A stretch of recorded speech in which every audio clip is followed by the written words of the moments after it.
Hey there, Suzu Magalie here. So before this video starts, I have to make a quick editor's note here. Due to a synchronization error, nearly all of my footage for this project from this point on was not saved in the original quality, and I also just lost some of it. This was really frustrating for me, but I still want to share my adventure with everyone, so I tried my best to work with what I still have. Guess this also counts as a learning experience. In my last video, I went to Paris with my best friend Vera to buy the fabrics for this costume. I found a wonderful pink silk fabric for the overlaying or outer layer of the costume and this gorgeous Japanese cotton fabric for the hems of the dress.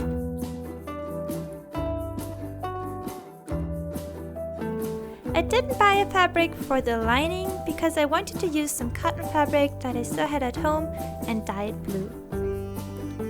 So I bought some Simplico fabric dye and followed the instructions on the box for dyeing fabric in the washing machine.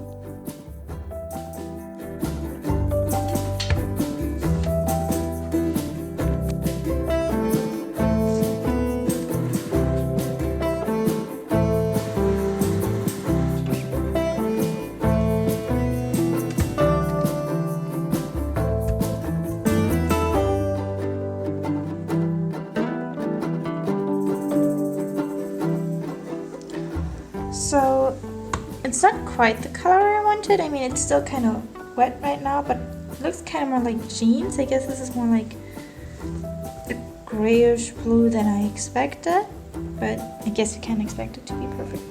The camera head actually looks a lot lighter. I'm gonna wash it again, this time without color, and once it's dry, you can see how it really turned out. Now that the fabric was dry, it was time to start sewing.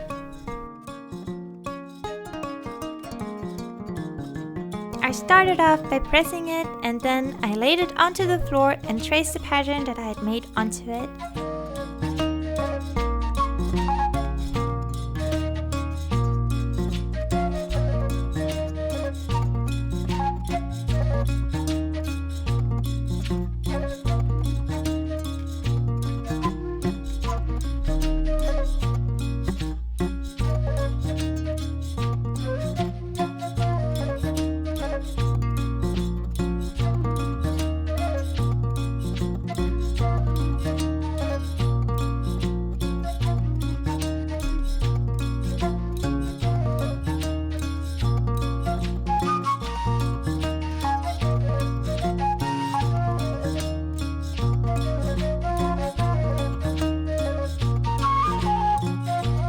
I used some chalk tracing paper to trace the pattern onto the other side of the fabric as well.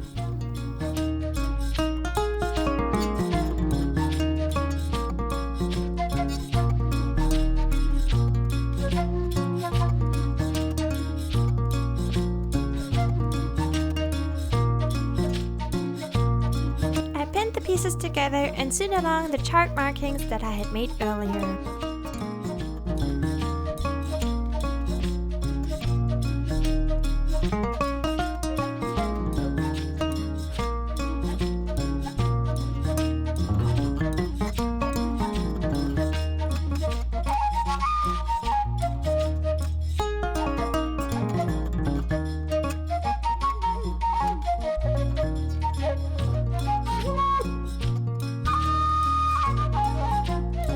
Afterwards, I pressed the seams with my hot iron.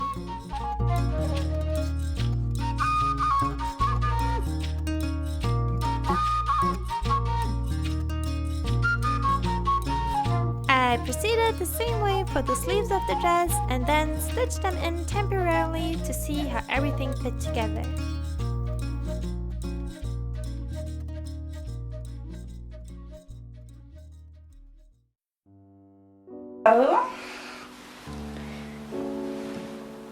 I have stitched the sleeve on right now, temporarily to see how it looks, and I've tried it on before, and I'm just not very happy with it.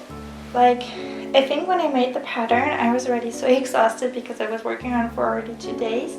I was like, it's fine, but now that I look at it, I'm I'm not so sure that it's really perfect enough. I mean, it doesn't have to be perfect, but I think I mean, this is not an expensive fabric. I just had this laying around. But the other pink fabric was really expensive, and I think if I would, yeah, if I would make the sleeve in the other fabric, I would be so sad in the end because it's just not how I wanted. I'm going to try it on. So, okay. Like, I like the length here. I think this is perfect. But if I go like this, and the way that it's meant to be, like this, like, it's really...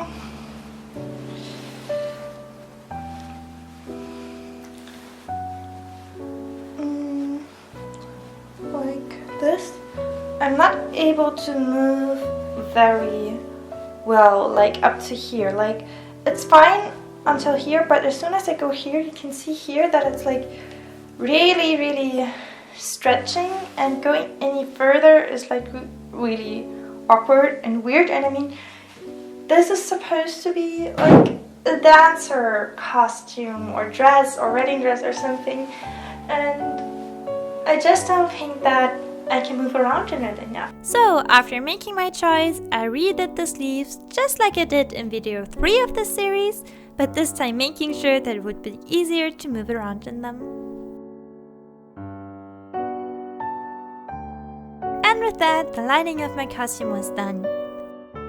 This was a bit of a shorter video, but before I was able to move on to the next step, which is to do the same thing I did with the lining, but this time with the pink fabric, I had some building and redecoration to do. But more on that in the next video. Thank you so much for watching, and I will see you in the next one. Until then, bye bye!